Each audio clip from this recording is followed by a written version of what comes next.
Namo Sang Hyang Adi Budaya, Namo Buddhaya. Kita hari ini berjumpa kembali dalam video pembelajaran untuk murid Sekolah Minggu Agama Buddha Wihara Buddha Warman Padang kelas 5 SD. Nah, bagaimana kabar anak-anak teacher semuanya? Tentunya teacher berharap kalian semua dalam keadaan yang baik, sehat, dan selalu bersemangat belajar. Tentunya tidak lupa teacher juga berharap semoga keluarga anak-anak teacher, mama, papa, dan keluarga-keluarga yang lainnya juga dalam keadaan yang sehat. Nah, anak-anak semua, apakah murid-murid teacher sudah mengikuti kebaktian di rumah masing-masing? Nah, teacher berharap kalian tidak lupa untuk membacakan parita-parita melalui panduan yang teacher berikan. Ya, sekarang kita akan kembali belajar seperti biasa. Nah, teacher akan review sedikit ya di pelajaran kita sebelumnya. Pelajaran sebelumnya kita mempelajari bagaimana petapaan keras dari petapa Gautama. Petapa Gautama menyiksa diri dengan cara makan hanya segenggam biji-bijian. Nah, kemudian lalu dia tersadar bahwa jika dia tubuhnya tidak sehat, tubuhnya sakit, maka dia tidak akan mencapai kesucian, tidak bisa konsentrasi untuk bermeditasi. Nah, ini memberikan makna kepada kita bahwa kita harus selalu menjaga kesehatan tubuh kita. Nah, dengan tubuh kita yang sehat, kita bisa banyak berbuat baik. Nah, petapa Gautama pada akhirnya menerima derma makanan nasi susu dari Sujata, ya, karena beliau telah sadar bahwa dengan tubuh yang kurus kering, sakit, bisa-bisa beliau tidak bisa konsentrasi untuk meditasi, malah akan meninggal dunia. Nah, akhirnya beliau menemukan jalan yang kita sebut dengan Jalan Madhya. Apa itu Jalan Madhya? Jalan Madhya mungkin lazim juga kita sebut dengan jalan tengah. Tapi bukan berarti jalan di tengah-tengah. Ada jalan terus kita jalan di tengah-tengahnya, bukan begitu ya. Jalan tengah atau Jalan Madhya artinya adalah kita tidak terlalu menikmati kesenangan duniawi, ya, tidak terlalu bersenang-senang, tidak terlalu berfoya-foya, tidak terlalu makan makanan yang enak-enak saja, tapi juga tidak menyiksa diri. Nah, itulah yang disebut Jalan Madhya. Jadi kita makan seperlunya, secukupnya untuk menjaga kesehatan kita misalnya. Dalam hal berpakaian, dalam hal kehidupan sehari-hari ya, teacher contohkan, misalnya kita ke wihara, kita jangan berpakaian yang sobek-sobek, karena teacher yakin kalian masih punya pakaian yang layak pakai, yang masih bagus. Tapi bukan berarti harus ke wihara dengan baju yang baru, dengan baju yang selalu bagus, dengan baju yang mahal, tidak begitu. Tapi kita memakai pakaian yang layak pakai, yang sederhana dalam kehidupan kita sehari-hari. Seperti itulah contoh dari Jalan Madhya. Mungkin banyak contoh-contoh lainnya yang mungkin nanti kalian bisa temukan bahwa Jalan Madhya itu seperti ini. Baiklah, selanjutnya kita akan masuk di materi pelajaran 2, judulnya tentang mengalahkan Mara. Bukan marah, tapi Mara. Nah, siapa itu Mara? Baiklah, kita langsung saja tonton videonya. Oke, anak-anak, marilah kita lihat pelajaran kita di pelajaran 2. Judulnya mengalahkan Mara, bukan marah ya, Mara. Tidak pakai H. Nah, siapa itu Mara? Nah, mari kita lihat ceritanya. Nah, sebelum teacher masuk membahas pelajarannya, teacher akan membacakan tujuan pembelajaran kita. Yang pertama, mengetahui perjalanan Pangeran Gautama ketika menjadi petapa. Yang kedua, mengetahui usaha keras petapa Gautama dalam petapaan. Yang ketiga, mengetahui kebijaksanaan petapa Gautama dalam menemukan Jalan Madhya. Oke, selanjutnya teacher akan bacakan kisahnya. Setelah mulai makan makanan padat, setelah mendapat derma makanan nasi susu dari seorang ibu bernama Sujata, Petapa Gotama masuk ke dalam hutan Gaya. Dalam hutan Gaya, Petapa Gotama menemukan pohon asata. Nah, pohon asata ini adalah sejenis pohon beringin ya. Ia duduk di bawah pohon itu. Petapa Gotama duduk bersila menghadap ke timur. Ia menyatakan tekadnya, walaupun hanya kulit, urat, daging, dan tulangku yang tertinggal, walaupun seluruh tubuh, daging, dan darahku mengering dan mengerut, aku tidak akan bangkit dari tempat duduk ini sampai aku menjadi Buddha. Nah, pohon asata ini ya, sejenis pohon beringin ini itu di zaman sekarang karena disebut pohon Bodhi. Karena apa? Karena Bodhi artinya kesadaran. Nah, karena di bawah pohon asata itulah Petapa Gotama menjadi Buddha, maka kita umat Buddha sekarang menyebutnya dengan nama pohon Bodhi. Saat itu di kediamannya dewa jahat bernama Mara. Nah, jadi Mara itu adalah dewa jahat ya. Dewa jahat ini ya, Mara berseru, "Tak akan kubiarkan Siddhartha menjadi Buddha." Dengan menunggang gajah Giri Mekala yang bengis, dewa jahat itu datang bersama 10 pasukannya yang menyeramkan menuju hutan Gaya. Seluruh dewa dan satwa yang ada di hutan kabur terbirit-birit saat Mara datang dengan penuh kebencian. Nah, jadi Mara itu adalah dewa jahat atau kita sebut juga dengan setan penggoda. Mara berkata kepada Petapa Gotama, "Engkau amat kurus dan pucat, engkau hampir mati. Untuk apa engkau melakukan semua perjuangan ini? Jalan ini sungguh keras melelahkan," kata si Mara. Petapa Gotama sama sekali tidak tergoyahkan. Ia memiliki sifat sempurna yang menjadi perisai dan pedang untuk menghadapi seluruh pasukan Mara. Nah, perisai tahu ya, perisai itu seperti tameng ya. Kalau kalian nonton film-film perang, secara rasa kalian tahu ya perisai ya.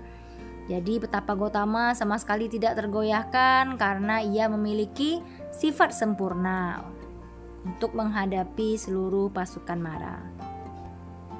Dengan penuh kemarahan, Mara berusaha menyingkirkan Petapa Gotama dengan angin topan.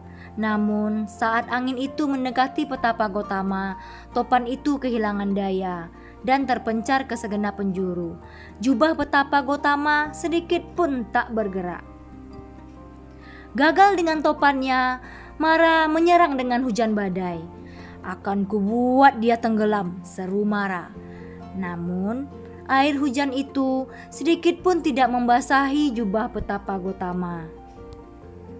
Mara lalu menyerang dengan hujan bebatuan yang menyala dan asap mengepul.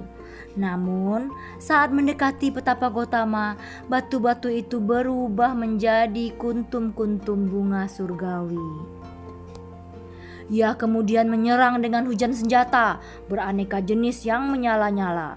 Namun senjata itu berubah menjadi bunga-bunga surgawi saat mendekati Petapa Gotama. Setelah gagal, Mara kembali menyerang dengan hujan batu bara yang menyala-nyala. Namun semua batu bara itu bercerai-berai dan berubah menjadi bunga surgawi. Mara lalu menyerang dengan abu panas yang menyala bagai api di angkasa. Namun semua abu panas itu jatuh di kaki Petapa Gotama bagai serbuk kayu cendana. Mara tetap menyerang. Ia menghujani Petapa Gotama dengan pasir panas yang membara dan berasap.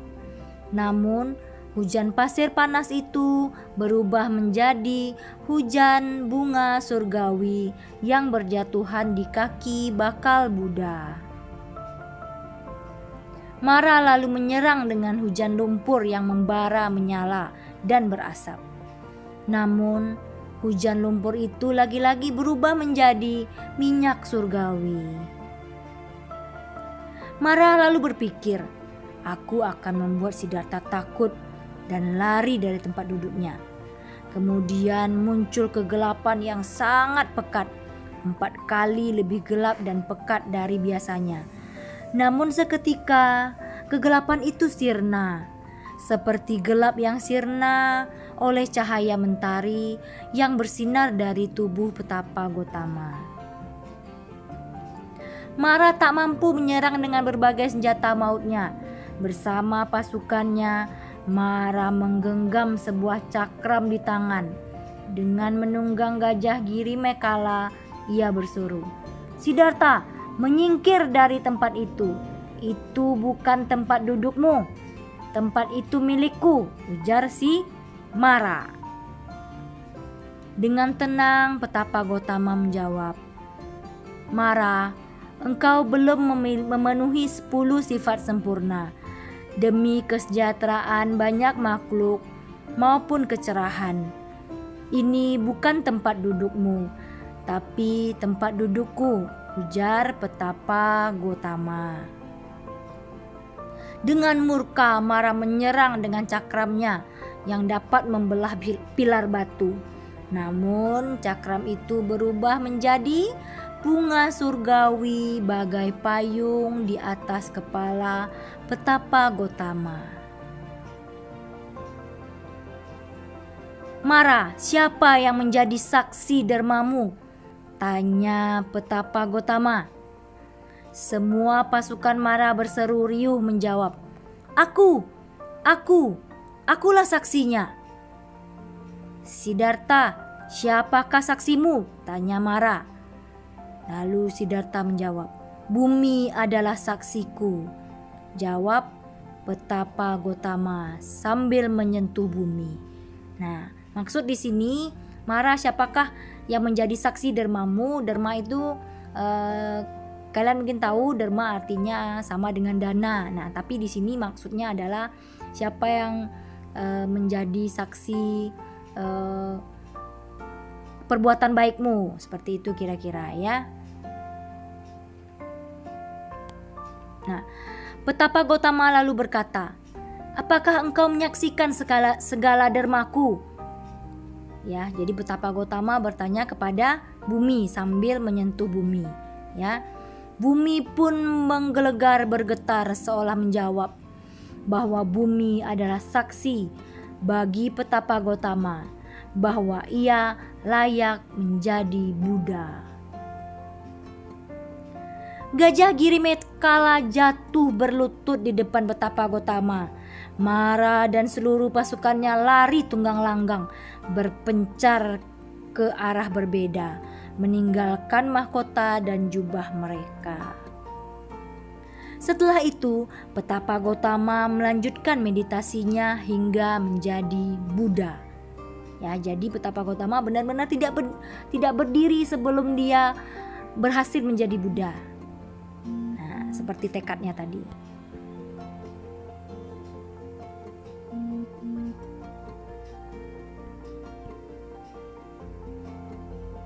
Mara adalah makhluk jahat yang suka mengganggu petapa Gotama. Ia selalu ingin membatalkan niat orang berbuat baik. Ia juga selalu merayu orang untuk berbuat jahat. Ya, jadi Mara itu adalah makhluk jahat. Kita juga memiliki Mara dalam diri kita. Mara yang merupakan sifat-sifat buruk dalam diri kita. Ayo latih dirimu untuk mengalahkan Mara dalam dirimu. Nah, ini kalau anak-anak teacher ketika mau datang ke wihara, mau berbuat baik, misalnya tiba-tiba ada saja rasanya kok ada rasa kemalasan dalam diri kita, atau tiba-tiba mau ke wihara lihat TV, ada film bagus, rasa malasnya timbul ya. Nah, itulah yang disebut dengan Mara. Ada penggodanya siapa? TV. Nah, atau bisa jadi juga kita saat mau belajar. Nah, tiba-tiba ada adik yang sedang main game, ada suara-suaranya lagi. Nah, kita tergoda. Nah, itu juga marah. Bukan adiknya yang jadi marah, tapi gamenya yang jadi marah, jadi penggoda agar kita tidak jadi belajar, tidak jadi berbuat baik, tidak jadi kewihara. Nah, makanya kita harus melatih diri kita untuk mengalahkan marah di dalam diri kita. Mengapa Petapa Gotama sedikit pun tidak terluka saat diserang marah? Karena Petapa Gotama banyak melakukan kebajikan. Kebajikan itu ia lakukan sejak kehidupan sebelumnya selama berulang-ulang kali. Nah, dalam agama Buddha, kalian tentunya sudah tahu bahwa kita mengenal adanya tumimba lahir, kelahiran kembali. Nah, jadi Petapa Gotama ini di setiap kelahirannya dia telah melakukan kebajikan-kebajikan yang sangat banyak, sehingga dia dikatakan menyempurnakan 10 parami, 10 perbuatan baiknya. Nah, di pelajaran kelas 3, kalau kalian masih ingat, kita telah mempelajari tentang 10 kesempurnaan kebajikan tersebut. Nah, Petapa Gotama ini pernah terlahir sebagai Petapa Sumedha ya, dan pernah juga terlahir sebagai Pangeran Wesantara kalau kalian masih ingat ceritanya. Nah, selama itulah Petapa Gotama sebelum terlahir sebagai Pangeran Siddhartha telah melakukan banyak kebajikan secara berulang-ulang kali, sehingga saat menjadi Petapa Gotama, kesempurnaan kebajikannya telah lengkap, sehingga dia layak menjadi seorang Buddha. Nah, sekian dulu perjumpaan kita pada kali ini. Baiklah anak-anak, kalian semua sudah selesai menonton video pembelajarannya. Nah, apa perasaan kalian saat mendengarkan cerita tentang Petapa Gotama yang mengalahkan Mara? Bukan berarti mengalahkan dengan perang, tapi hanya mengalahkannya dengan cinta kasih. Ketika Mara datang menyerang dengan senjata, dengan debu panas, dengan batu, semuanya berubah menjadi bunga-bunga surgawi.